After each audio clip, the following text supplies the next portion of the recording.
Sometimes life seems like a series of one trial after another, doesn't it? Just when you get out of one rough patch, you find yourself in another one. That has certainly been the case for Paul as we've studied the book of Acts this week. Only his trials are actual trials, as in legal proceedings, one after another after another. Hi, I'm Shannon Lenz, your spiritual fitness coach. Today, we are picking up Paul's story in Acts 24, 1 through 21. 5 days after Paul's arrival in Caesarea, Paul was back in court as the Jewish religious leaders had shown up to make their case against Paul to Governor Felix. High priest Ananias came as well as some other elders. We are also introduced to a man named Tertullus, who served as prosecuting lawyer and brought the charges against Paul. After engaging in quite a bit of obvious flattery, Tertullus formally accused Paul of being a plague, one who stirs up riots among all the Jews throughout the world and is a ringleader of the sect of the Nazarenes. He even tried to profane the temple. Essentially, Tertullus charged Paul with 3 things: sedition, he incited rebellions; sectarianism, he was a leader in an illegal and unauthorized religion; and sacrilege, he profaned the temple.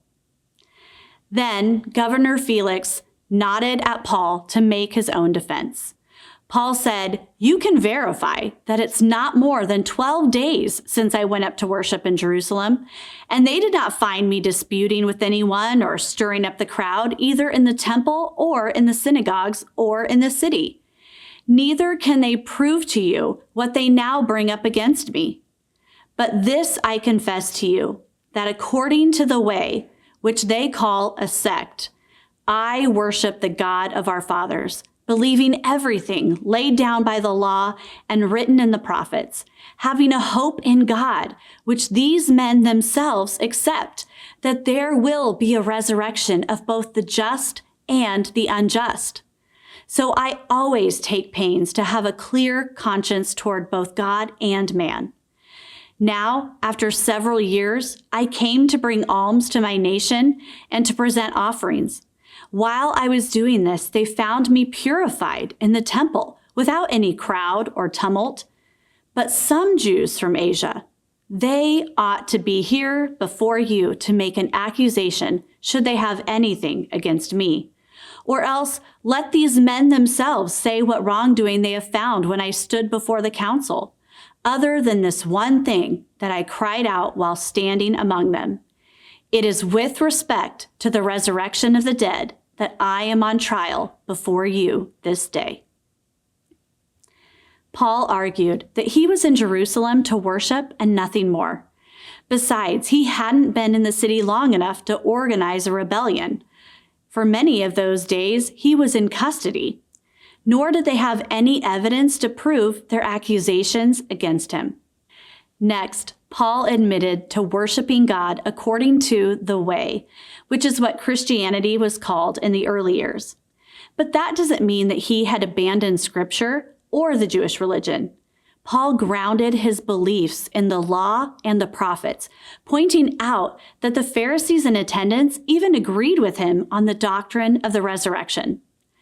Dr. Warren Wiersbe explained that Paul and the early Christians did not see themselves as former Jews, but as fulfilled Jews. Thus, Paul wasn't a ringleader of a new religion. He was simply worshiping God in a new way. Paul also pointed out that legally, the Asian Jews who first claimed he'd profaned the temple should be in attendance, formally accusing him in court. But they weren't there because they couldn't substantiate their claims. Finally, he didn't dispute the fact that he made a statement about the resurrection of the dead, which we know led to the Pharisees and the Sadducees having a massive disagreement during his trial before the Sanhedrin. But it's not against the Roman law to state a belief in the resurrection of the dead, and the fight between the Pharisees and the Sadducees about the doctrine of the resurrection of the dead had been going on for years. Paul didn't start that. We'll have to wait until tomorrow to find out how Governor Felix ruled in Paul's case. In the meantime, there's much we can learn from Paul about how to handle trials and persecution in our life.